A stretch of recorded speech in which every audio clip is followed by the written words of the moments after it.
নমস্কাৰ, মই আছোঁ মহাপুৰুষ মাধৱদেৱৰ জন্মস্থান ঐতিহাসিক এই উজিৰৰ টোলত লেটেকু পুখুৰী স্থানত মই উপস্থিত হৈছোঁ। আজি মহাপুৰুষ গুৰু শংকৰদেৱৰ 573তম বছৰৰ জন্ম জয়ন্তী উপলক্ষে এই থানত পবিত্ৰ স্থানত আজি মহাপুৰুষ গুৰুজনাৰ তিথি পালন কৰিছে। ইয়াত আমি দেখা পাইছোঁ যে ভক্তসকলে মহাপুৰুষজনৰ আদৰ্শ গুৰুজনাৰ গায়ন বায়নেৰে মহাপুৰুষ গুৰুজনাৰ যি আদৰ্শ এই গায়ন বায়ন অনুষ্ঠান আৰম্ভ হৈছে। তাত আমাৰ ভিডিঅ' জাৰ্নেলিষ্ট অৰ্ণৱ শইকীয়াই গোটেই পৰিৱেশটো দেখুৱাই আছে।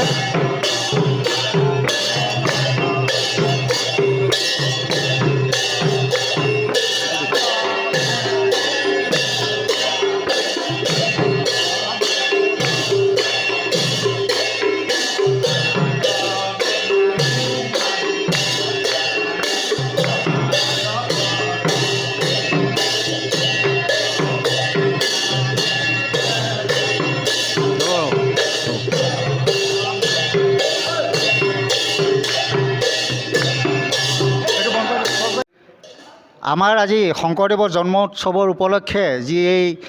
মাধৱ পুৰুষজনাৰ পবিত্ৰ তীৰ্থভূমিত আপোনালোকে গায়ন বায়নৰ যি আয়োজন কৰিছে, গুৰুজনাৰ আদৰ্শৰ যি প্ৰদৰ্শন কৰিছে,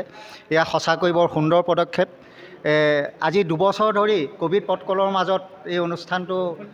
উৎসৱ পতা চব পিনে বন্ধ হৈ আছিলে। গতিকে এইবাৰ আপোনালোকে উৎসৱ পালন কৰি কেনেকুৱা ধৰণৰ অনুভৱ কৰিছে? এই 2 বছৰৰ বিৰতিৰ পিছত এইবাৰ আমি এই উৎসৱভাগী পালন কৰিবলৈ পাই বহুত আনন্দিত হৈছোঁ। আৰু এই গত 2 বছৰ এই COVID-19ৰ পৰিপ্ৰেক্ষিতত আমাৰ এই অনুষ্ঠানসমূহ স্থগিত হৈ আছিল। পুনৰ এইবাৰ আমি এই অনুষ্ঠানভাগী উদযাপন কৰিবলৈ পাই আমি বৰ আনন্দিত হৈছোঁ। তাৰপিছত আপোনালোকৰ এনেই কি কাৰ্যসূচী এতিয়ালৈকে ৰূপায়ণ হ'ল বা কাৰ্যসূচী কি আছে? আজি আমাৰ শ্ৰীমন্ত শংকৰদেৱৰ জন্মোৎসৱৰ মহাপুৰুষ মাধৱদেৱৰ জন্মস্থান লেটেকু পুখুৰীৰ প্ৰাংগণত আজি আমি লগ পাইছোঁ উত্তৰ কমলাবাৰী সত্ৰৰ মাননীয় সত্ৰাধিকাৰ শ্ৰী শ্ৰী জনাৰ্দন গোস্বামী দেৱপ্ৰভু। মই প্ৰভুৰ ওচৰত কিছু কথা জানিব বিচাৰিছোঁ। প্ৰভু, আজি 2 বছৰে এই লকডাউনৰ সময়ছোৱাত যি উৎসৱ পালন কৰাত আমাৰ অসুবিধা সৃষ্টি হৈছিল, তাত যথেষ্ট অসুবিধাৰ সৃষ্টি হৈছিল। এতিয়া লকডাউন খোলাৰ পিছত ক'ভিড পৰিস্থিতি যেতিয়া কমিবলৈ ধৰিছে, তেতিয়া আমাৰ উৎসৱ গোটেই অসমত বিভিন্ন প্ৰান্তত পালন কৰি আহিছে। এই মহাপুৰুষ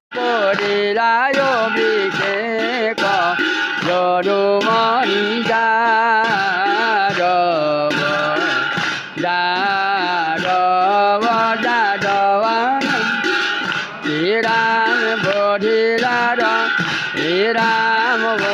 পৰীক্ষা কৰি আনি ৰাখি তাক কৰংগ মনে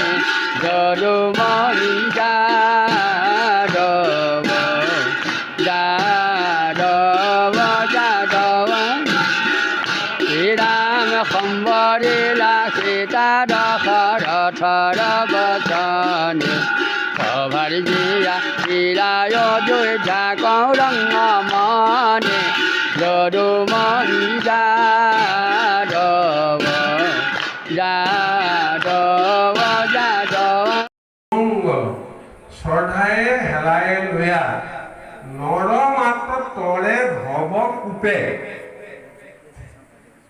গতিকে আমাক কৈছে লতা বুলি কৈছে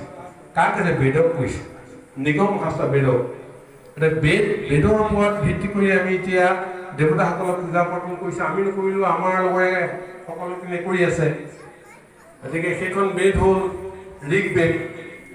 যজুৰ্বেদ আমি যিখিনি যজ্ঞ বা বিয়াৰ বিবাহ কাৰ্য বা যিমানখিনি সমাপন কৰোঁ যজুৰ্বেদ আহি আছে সামবেদ গীত গাইছোঁ গীতত আমি ৰাগ দিছোঁ কি ৰাগ দিছোঁ সেইটো কোনে বান্ধি দিছে সামবেদে বান্ধি দিছে